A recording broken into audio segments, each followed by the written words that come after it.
Solo levelling के नए video में आप सबका स्वागत है। पिछले वीडियो में हमने देखा था मिस चाइयन जिन के गिल्ड में ज्वाइन करने के लिए आती है और जिन उसे टेस्ट करने के लिए जिम्नाजियम में ले जाता है।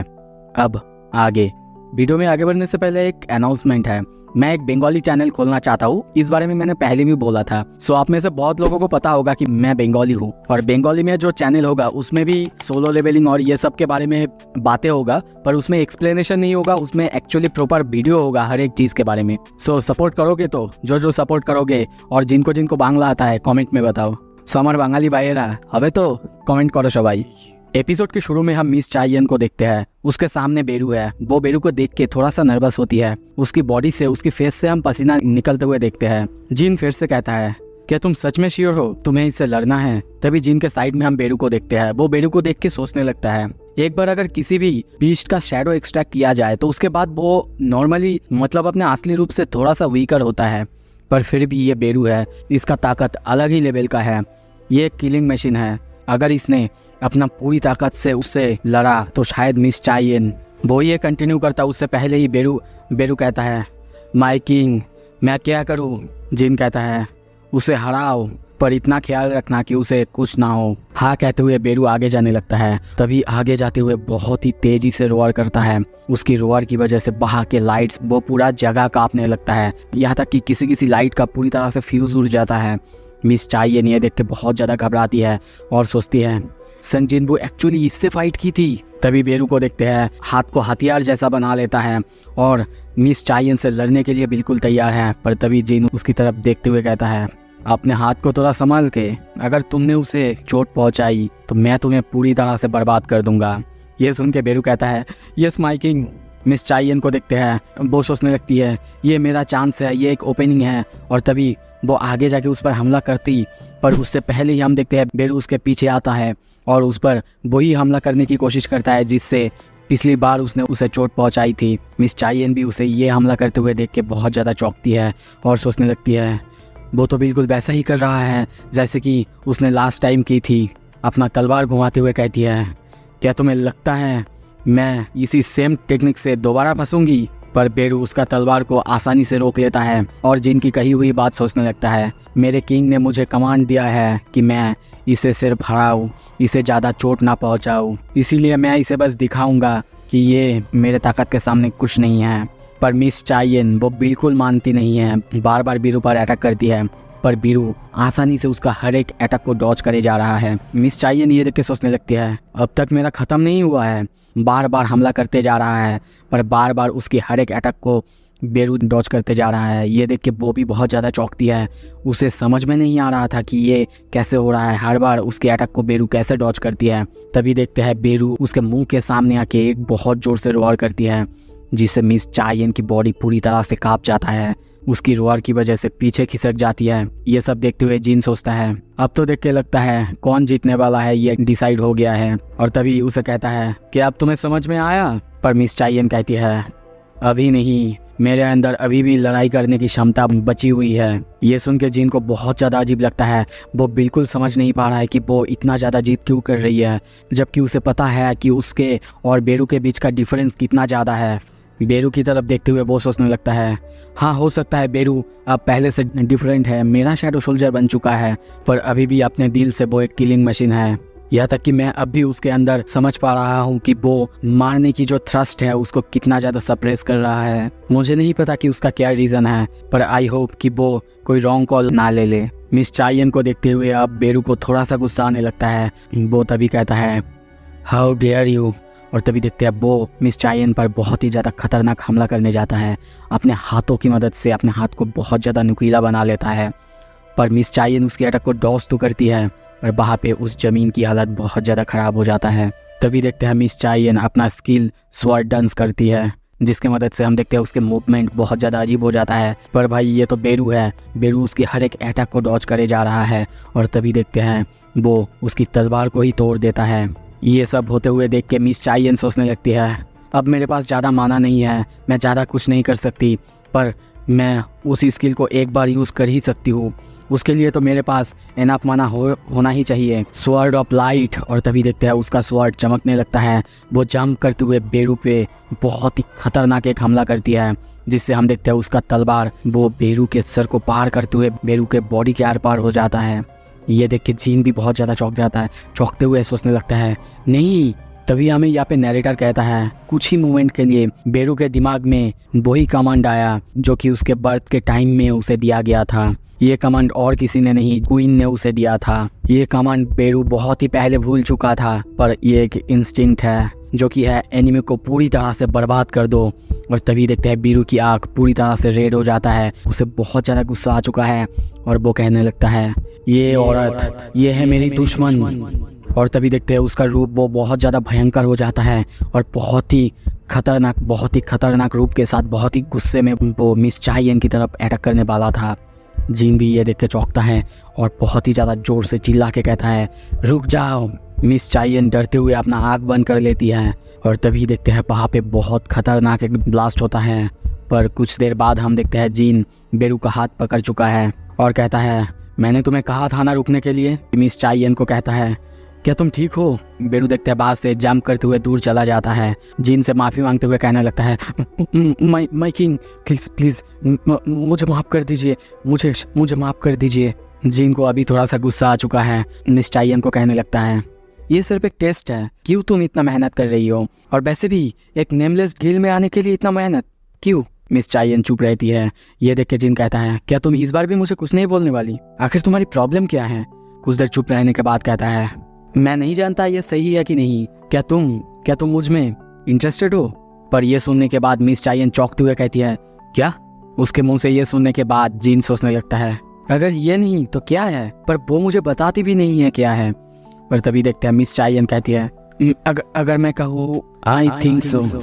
सीन शिफ्ट होता है। हम अमेरिका में देखते हैं मिस्टर कॉर्नर और मिस सेलेनर को। मिस्टर कॉर्नर कहता है हम दिल से माफ़ी मांगते हैं आपसे सर। पर वो बंदा कहता है मैंने यहाँ पे तुम्हें इसलिए नहीं बुलाया कि तुम मुझसे माफ़ी मांग सको, बस मुझे बताओ कि वहाँ पे क्या हुआ। कॉर्नर कंटिन्यू करते हुए कहता है जैसे कि मिस सेलेनर ने ऑब्जर्व किया है उनके हिसाब से मिस्टर संग जिनबू वो वन ऑफ द किंग्स में से है सर। वो आदमी बहुत ज़्यादा चौंकता है और कहता है क्या? मिस सेलेनर मुझे ये बताओ क्या तुम्हें सच में लगता है संग जिनबू क्या वो सच में इतना ज़्यादा पावरफुल है, नेशनल लेवल हंटर बन पाए? पर मिस सेलेनर ये सुन के कहती है मुझे लगता है कि मुझे पहले एक्सप्लेन कर देना चाहिए। जैसे कि आप सबको पता है हर एक अवेगन बीइंग जिसे कि हम हंटर्स कहते हैं उनको पावर किसी और जगह से मिलता है जिसे कि हम द अदर साइड कहते हैं। जितना कि मैं सेंस कर सकती हूँ उसके हिसाब से मैं बोल रही हूँ। वो एक ब्लाइंडिंग लाइट की तरह है और जिन लोगों को यहाँ से पावर मिलता है मैं उन्हें किंग्स कहती हूँ। पर उसके केस में तभी देखते हैं उसका बॉडी वो कांपने लगता है, वो बहुत डरी हुई है। कंटिन्यू करते हुए कहती है मैंने जब उसकी आंखों में देखा मुझे कुछ कनेक्शन दिखा, पर ये लाइट नहीं डार्कनेस था, जैसे कि वो मेरी तरफ ही देख रही थी। खुद वो डार्कनेस है। मिस्टर ब्रेनन कहता है डार्कनेस? क्या तुम्हारा मतलब संग जिनबू एक इविल है? ये सुन के वो कहती है ये मुझे नहीं पता है कि वो गुड और इविल है, मैं जस्ट बता रही हूँ जो मैंने महसूस किया, जो मैंने देखा। संग जिनबू अपना पावर किसी और जगह से नहीं लेता है, वो अपना पावर खुद के अंदर से लाता है और इसीलिए बाकी सब के ऊपर जो लिमिटेशन अप्लाई होते हैं वो उसके ऊपर नहीं है। मिस्टर कॉर्नर सीरियस होते हुए कहता है इसका मतलब है उसके पावर का कोई भी लिमिट नहीं है। मिस सेलेनर नोट करते हुए कहती है सही समझे। ये सुन के मिस्टर ब्रेनन जाते हुए मिस सेलेनर को थैंक यू कहता है। मिस्टर कॉर्नर को भी अपने साथ बेसमेंट लेवल 24 में जाने के लिए कहता है। तभी देखते हैं उन दोनों को लिफ्ट में। मिस्टर ब्रेनन उससे कहता है अगर हम लोग सेलेनर की एबिलिटीज के मदद से उसे हमारे स्क्वाड में शामिल नहीं करवा सकते मुझे कोई और रास्ता ढूंढना ही होगा। क्या तुम्हें याद है एस रैंक गेट जो कि हमारे यहाँ पे ओपन हुआ था? ये सुन के मिस्टर कॉर्नर सीरियस होते हुए कहता है ऑफ कोर्स मुझे याद है सर, मैं कैसे भूल सकता हूँ वो दिन जिस दिन इतना ज़्यादा डिस्ट्रक्शन हुआ था। कैसे भूल सकता हूँ वो दिन जब अमेरिका ने दुनिया के सबसे ताकतवर कुछ हंटर्स को बुलाया था। वो 5 हंटर्स जो कि एक एक देश जितना ताकतवर थे, उन्होंने मिलकर उस डेंजन को ख़त्म किया था और उसी दिन के बाद नेशनल लेवल हंटर टाइटल का शुरुआत हुआ सर। और कामिश द ड्रैगन उसके बारे में कैसे भूल सकता हूँ, जो कि इतना ज़्यादा ताकतवर मैजिक बीस्ट था, अकेला ही top tier S rank hunters को एक ही बार में ख़त्म कर सकता था। कुछ देर बाद हम देखते हैं लिफ्ट से उतरने के बाद वो कहीं पे जाने लगते हैं। मिस्टर ब्रेनन कहता है, क्या तुम विश्वास करोगे अगर मैं तुम्हें बताऊं उसकी एक चीज़ है जो अभी तक किसी ने नहीं देखा है। ये देख के मिस्टर कॉर्नर को विश्वास नहीं होता। ब्रेनन कहता है, तुम खुद ही देख लो। और तभी हम वहाँ पे एक खतरनाक रून स्टोन को देखते हैं जो कि कामिश के डेड बॉडी से मिला था। मिस्टर ब्रेनन कहते हैं, 8 साल हो चुके हैं जब से कामिश की रेड खत्म हुआ है, अभी तक हमें ऐसा कोई हंटर नहीं मिला जो कि इसके लायक हो। हाउएवर मुझे लगता है कि कामिश एक दिन फिर से जागेगा। सीन शिफ्ट होता है, जीन को देखते हैं। वो मिरर में खुद को देख रहा था, देख के सोचने लगता है, हाँ माना मैं थोड़ा सा लंबा हो चुका हूँ और अभी देखने में थोड़ा सा अच्छा हो चुका हूँ, पर इतना भी नहीं। अभी भी तो मैं देखने में एवरेज ही हूँ। हाँ शायद मेरी ताकत की वजह से अब मेरी बॉडी बहुत जल्दी हील होता है, इसीलिए शायद मेरा स्किन वो पहले से अच्छा हुआ है। बाथरूम से बाहर आते हुए जिन्हा को कहता है, जिन्हा अट्रैक्टिवनेस के ऊपर तुम मुझे कैसे रेट करोगे। जिन्हा कहता है, मेरी नज़रों में तो तुम बहुत बुरे हो। ये सुनने के बाद हम देखते हैं दोनों भाई बहनों का फाइट चलने लगता है। जिन्हा उसके छाती में लात मारने लगती है, पर जिन कहता है, तुम तो अपने पैर को तोड़ लोगी, तुम्हें पता है ना मेरा बॉडी एक एस रैंक का बॉडी है, तुम्हारा ये पिद्दी सा पैर मेरा कुछ नहीं उखाड़ पाएगा। ये सुन के जिन्हा को और ज्यादा गुस्सा आ जाता है। तभी जीन उसे कहता है, बाय द वे तुमसे एक बात कहनी थी, तुम्हें पता है ना मैं एक गिल्ड फॉर्म कर रहा हूँ। ये सुन के जिन्हा कहती है, क्या सच में? फिर तो तुम एक बड़े बॉस हो जाओगे। तभी जिन कंटिन्यू करते हुए कहता है, तो फिर तुम मुझे ये बताओ, सोलो प्लेयर गिल्ड ये नाम तुम्हें कैसा लग रहा है। ये सुन के जिन्हा को भी ये नाम बिल्कुल पसंद नहीं आता और तभी वो साजिश करती है कि तुम एक काम कर सकते हो, तुम अपने गिल्ड का नाम आजिन गिल्ड रख सकते हो। इसमें आ का मतलब है आई, जिन का मतलब है गो। और वैसे भी अगर तुम अच्छे से इस नाम को देखोगे, मेरे नाम को उल्टा करके मैंने इस नाम को रखा है और ये नाम सुन के जिन को भी बुरा नहीं लगता। सीन शिफ्ट होता है, हम मिस चाइयन को देखते हैं। वो बहुत ज़्यादा चीखने लगती है, उसकी फेस बहुत ज़्यादा लाल है। वो बिस्तर पे सोई हुई है और चिल्ला चिल्ला के कहने लगती है, क्या? आई थिंक सो। ये कहने की क्या ज़रूरत थी तुम्हें? मुझे तो ये बताना चाहिए था कि मैं तुम्हें पसंद करती हूँ। ओह यार ये कितनी औसम है यार। और तभी जिन की बात सोचता है। जिन ने उसे कहा है, अगर ऐसा ही है तो मुझे नहीं लगता तुम्हारे लिए हमारा गिल्ड सही है। बेसिकली जिन ने उसे रिजेक्ट कर दिया है। लगता है जिन भी हमारे जाकिर भाई का फैन है। अपने पीलो को पकड़ते हुए चिल्लाते हुए कह रही है, लगता है कि वो तो मुझे पागल समझ रहा होगा, पर हाँ उसने मेरी जान बचाई है तो मुझे तो उसमें इंटरेस्ट होगा ही ना। बिल्कुल ठीक है, मैंने कुछ भी गलत नहीं किया है। नहीं बिल्कुल ठीक नहीं है। मैं खुद से मजाक क्यों कर रहा हूँ? कैसे सब कुछ ठीक हो सकता है? पर तभी उसे कुछ झलक मिलता है। कोई उससे आके कहता है, प्लीज उसे बताओ। और तभी वो ऊपर देखती है, उसके ऊपर कुछ लाइट को फॉर्म होते हुए देखते हैं। एक अजीब सी एंजल की तरह फॉर्म होते हुए देखते हैं। उसका हाथ किसी ने ग्रैब करके रखा है और कहने लगता है, प्लीज उसे बताओ कि मीन बियंगू को देखते हैं, उसकी शैडो को देखते हैं। वो बहुत ज़्यादा डरा हुआ है और कहने लगता है, उसे बताओ कि केयरफुल रहे, उसके अंदर की पावर से खुद से केयरफुल रहने के लिए कहो। मिस चाइयन ये याद आते ही अचानक से उठती है, बहुत ज़्यादा चौंकी हुई है और सोचती है, अब मुझे याद आया, मैंने वहाँ पे मीन बियंगू को देखी थी। सीन शिफ्ट होता है, हम मिस्टर पार्क और येंते को देखते हैं। वो मिस्टर पार्क से एक नया गेट खुला है, इसी बारे में बात कर रहा है, पर ये वाला गेट बहुत ज़्यादा हाई रैंकिंग है। ये सुनकर मिस्टर पार्क कहता है, क्या ये कोई एस रैंक का गेट है? येंते कहता है, नहीं सर, ये ए रैंक का गेट है, मतलब टॉप टायर ए रैंक का गेट है सर। मिस्टर पार्क कहता है, टॉप टायर? इसका मतलब हम वहाँ पे नहीं जा सकते, और फिर भी अगर गए तो हमें बहुत ज़्यादा केयरफुल रहना होगा, नहीं तो हम मर जाएंगे। ये उनसे कंटिन्यू करते हुए कहता है, पर सर आपको एक बात सोचना ज़रूर है, अगर ये एक एस रैंक का गेट होता तो उसको छोड़ देना ये तो ऑब्वियस था। हाँ मानता हूँ कि हमारे पास इतना ज़्यादा मैन पावर भी नहीं कि हम एक टॉप टायर ए रैंक को ख़त्म कर सके, पर सर आप ही सोचो, हम 5 मेजर गिल्ड्स में से एक गिल्ड है, तो अगर हम लोग इस गेट को ख़त्म नहीं किया, इस रेड को नहीं किया, तो लोग हमारे बारे में बुरा भला बोलेंगे सर। और सर आप ही सोचिए, अगर हम लोगों ने छोड़ दी तो फेम गिल्ड वाले वो इस अपॉर्चुनिटी को ले लेंगे और इस गेट को क्लियर कर लेंगे। ये सुन के मिस्टर पार्क को बहुत ज़्यादा गुस्सा आता है और वो कहने लगता है, क्या तुम्हें लगता है कि मैं ऐसे ही अपने हाथों से इस अपॉर्चुनिटी को जाने दूंगा? पर तभी पीछे से एक लेडी कहती है, सर क्यों ना आप और कोई गिल्ड के साथ अलायंस कर लो, उनके साथ पार्टनरशिप कर लो, और मिस्टर पार्क कहता है तुम्हें क्या लगता है कोई ऐसा गिल्ड है जो कि हमारे साथ पार्टनरशिप करना चाहेगा। ये सुन के वो कहती है तो फिर सर कोई भी गिल्ड के एक इंडिविजुअल को ले लो। उसकी ये बात सुन के मिस्टर पार्क कहता है हाँ ये तो तुमने सही कहा, ऐसा हो सकता है। और तभी उसे याद आता है जिन की बात। और कुछ देर बाद जिन के बारे में सारा का सारा खबर लेने के बाद जब यंत्र कहता है सर अगर आप चाहते हो तो मैं उसका नंबर कहीं से जुगाड़ कर सकता हूँ। पर मिस्टर पार्क कहता है नहीं बिल्कुल नहीं, ये एक इम्पॉर्टेंट मैटर है तो ये आमने सामने बैठ के सुलझाना ही सबसे अच्छा रहेगा। मैं खुद उसे मिलने जाऊंगा। सीन शिफ्ट होता है, हम जिन को देखते हैं। वो जिन्हों से कहता है तुम्हें क्या लगता है आजिन गिल्ड के नाम से। ये सुन के जिनो बहुत ज़्यादा खुश होता है और कहता है ये सच में बहुत अच्छा लग रहा है सर, आप इसे फाइनल कर दो जब तक कि हमारी गिल्ड का नाम सोलो प्लेयर गिल्ड ना हो जाए। और तभी वो पूछता है सर मिस चाइयेन उनके साथ क्या हुआ। जिन कहता है मुझे नहीं लगता कि मिस चाइयेन हमारे गिल्ड के लिए परफेक्ट होगा, वो वैसा नहीं जैसा कि मैं ढूंढ रहा हूँ। ये सुन के जिनो को अजीब लगता है और वो सोचने लगता है क्या वो एक एस रैंक हंटर है, यंग है, उसकी परफॉर्मेंस रिकॉर्ड वो भी बहुत अच्छा है, यहाँ तक कि वो बहुत ज़्यादा गुड लुकिंग है, तो फिर क्या प्रॉब्लम हो सकता है। और तभी कहता है सर आप किस तरह के बंदे को ढूंढ रहे हो। जिन कहता है ऐसा कोई जिसके पास एक हंटर लाइसेंस हो, जो कि कोई भी गिल्ड को ज्वाइन करने में इंटरेस्टेड नहीं हो पर उसके ऊपर विश्वास किया जा सके। वो लोग ये सब बातें कर ही रहे थे तभी दरवाजे में नॉक होता है। जिनको लगता है कि ये शायद मिस चाइयेन है, पर जब वो दरवाज़ा खोलता है तब अपने सामने पार्क और उसके टीम को देखता है। वो लोग उसे देखते हुए अजीब तरीके से हंसने लगते हैं। कुछ देर बाद हम दोनों को सोफा में बैठे हुए देखते हैं। मिस्टर पार्क उसे उस गेट के बारे में सारा का सारा इन्फॉर्मेशन देने लगता है और कहने लगता है ये गेट बहुत बड़ा है, इसमें से माना वेव्स जो निकल रहे हैं वो भी बहुत ज़्यादा पावरफुल है। जिन पूछता है क्या ये एक इस रंग का गेट है। वो कहता है नहीं, पर इसका जो माना इसके अंदर से निकल रहा है वो इमेजरेबल है और ये गेट अब तक का सबसे बड़ा गेट है जो कि बुसान सिटी में अपियर हुआ है।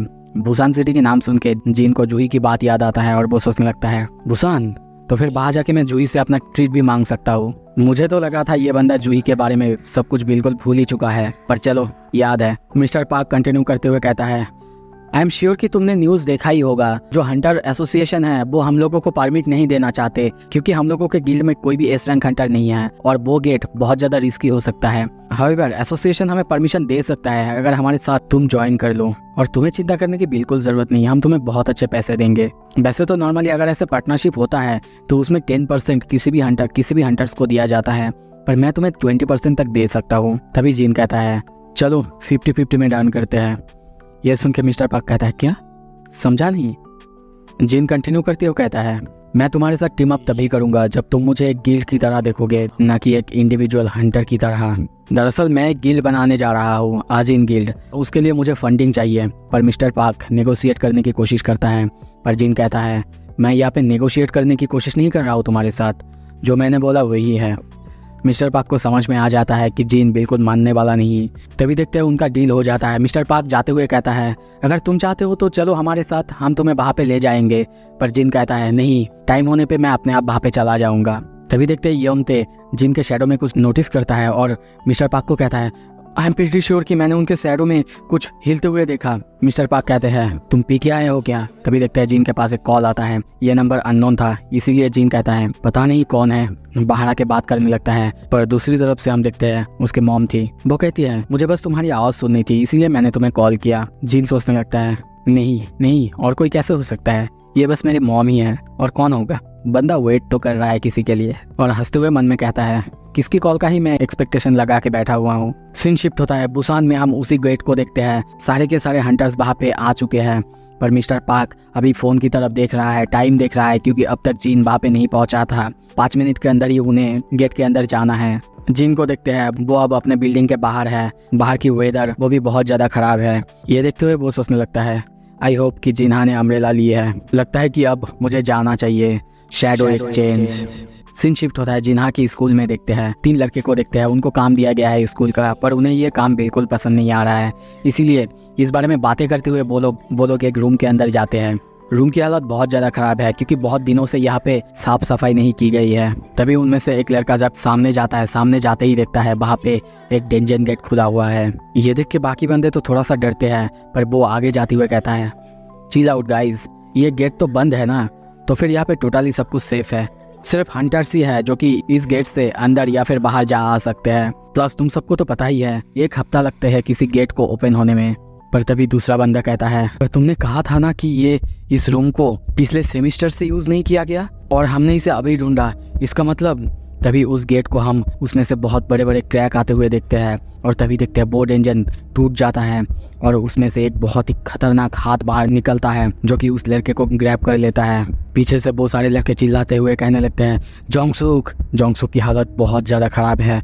वो किसी तरीके से बोलने लगता है, बचाओ मुझे, बचाओ। पर तभी देखते हैं वो बीस्ट उसकी सर को एक ही बार में पूरी तरह से फोड़ देता है।